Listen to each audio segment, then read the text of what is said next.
And now, the Goldbergs.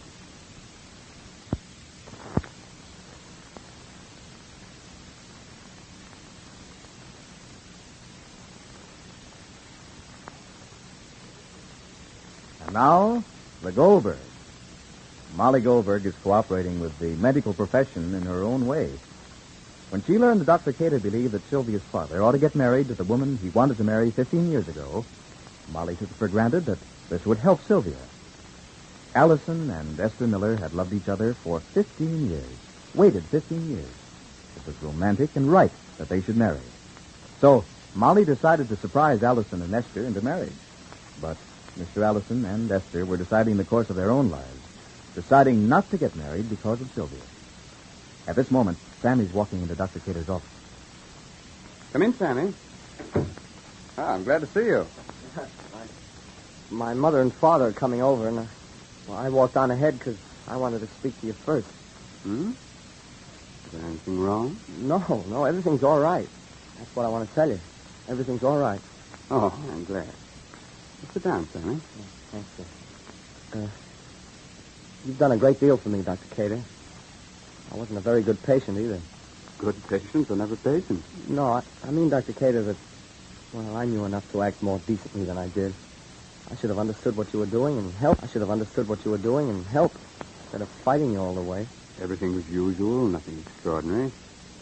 And everything is quite all right with us now. Well, don't feel sorry for me. It's my business to be insulted, humiliated, hated, and despised by my patients. And then become their friends ever afterwards. I hope that'll be true of us. I hope so, too. Do you think Mr. Allison's marriage to Esther Miller will help Sylvia? If I'm right about what's wrong with her. What is wrong with her, Dr. Cater? Something that's made martyrs ever since time began. Sylvia wants to devote herself to someone or something. She wants to make a whopping big sacrifice of herself to someone else. And no one is quite giving her a chance. Is that why she says she's in love with you? Mm-hmm. Partly. Here am I, a lonely bachelor all by myself in the world, and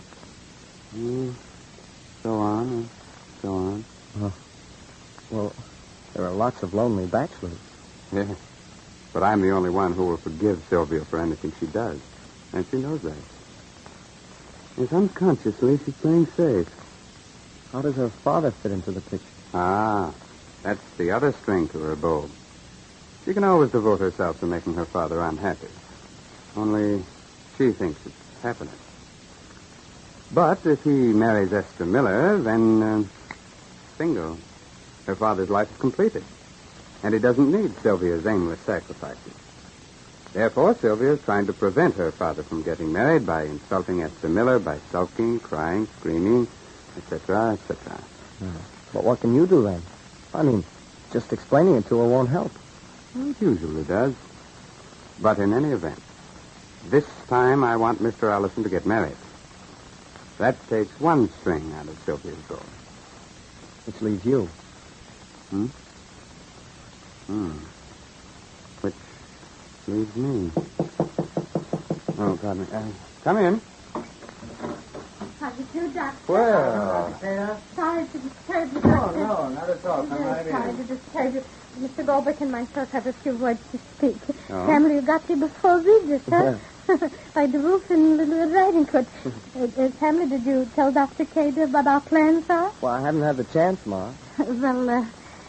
Doctor... My wife is going to call a reverend and have him come to the house and have... Only because Mr. Allyson and Miss Miller should have no choice in as much as they want to get married, only they don't know how, Doctor. Oh, you're right, Mrs. Goldberg. That's the only thing, dear. Yes, the best thing to do is marry them off to each other. I agree with you. Just to say you agree is not sufficient for me, Dr. Cater. Why do you agree? Why should we, outsiders, not even blood relations, take it upon ourselves to arrange a marriage? You might as well take these people, blindfold them, and lead them to the altar. If it were possible, that's exactly what I would do. My word, Jay. Now, if Mr. Allyson and Miss Miller could help Sylvia by not getting married, I'd be the first to advise to avoid marriage. And will they help Sylvia by getting married? Indirectly. Indirectly? How? Tell me how. Give me one reason and I'm with you. I'll give you two reasons, Mr. Goldberg.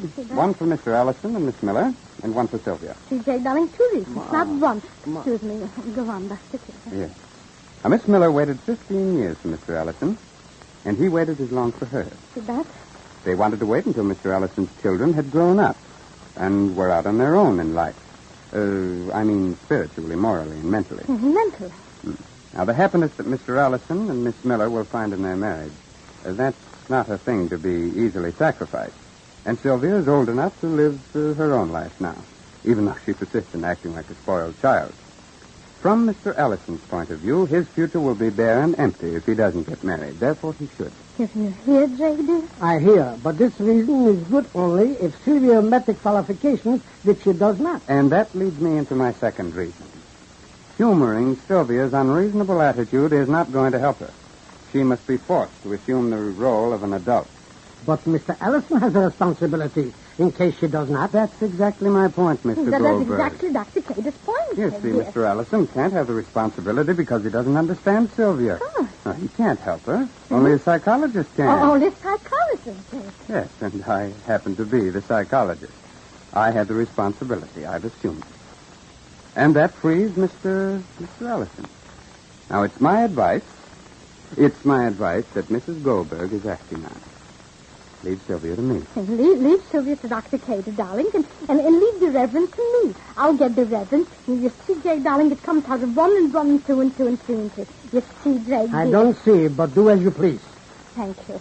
Thank you very much, Jay, dear. Then first I have to do, I have to call my friend Mrs. Bloom in New York. Yes. She will tend to the Reverend. If I may, Dr. Kader, may I use your phone, please? I'll charge it to my phone. Oh, help yourself, that's better. Thank you very much. Hello? Hello. I want long distance, please, if you will. Yes. Just 1 minute. Samuel, do you remember Mrs. Bloom's number? Tremont 7. Just 1 minute, please. What is it? Tremont 76049. Not so fast, darling. I can't hear. Tremont? Tremont 7. Tremont 7? 60. Hello? Tremont 7, huh? 60. 6? Oh. 4. 9. 6049. In New York, NY. Yes. Thank you. Yes, if you will, please. Thank you very much. She'll call me back when she gets the number. But I would like to get Miss Miller over here to talk to her. That's what I say. Speak to Miss Miller. But... no buts, Molly, dear. You want me to call her? Well, they're sitting on the porch, Mr. Allison and Miss Miller. They wouldn't hear the ringings, maybe. And maybe they will. I'll call her. Well, Jake, darling, I don't know why you should be so contrary. Hello? Is this Mr. Allison? Will you ask her to come over here? Just a minute. This is Dr. Kader. Yes. Mr. Allison? Just a minute. I thought perhaps that you and Miss Miller might like to visit me. Mm-hmm. How's that? Oh, I see. Something wrong? Decided, have you? I'm sorry to hear that. What happened? Just a minute, Mr. Gould. Can't she come to the phone? Yes, you see, perhaps I can persuade her to change her mind. Something happened to her. Oh, I see. All right. Goodbye. What is it, Doctor? She's leaving. But not this very minute, Molly, Doctor. don't they decide But what? Excuse me, I'll take it. It must be my New York. Hello? Yes? Oh, yes. But it's ready. My call is ready. Cancel it. Why do you need it now if they're leaving? What should I do, Doctor? Cancel it. But, Ray, darling, I Cancel it. Doctor, dear. Cancel it. No, don't cancel it. See, don't cancel it. Sammy, come on. Let's walk over to your house and see what a couple of smart boys can do. But it may take more than an embryo writer and a practicing psychologist to talk Mr. Allison and Esther Miller into getting married. Because while Dr. Kader understands Sylvia, her father doesn't.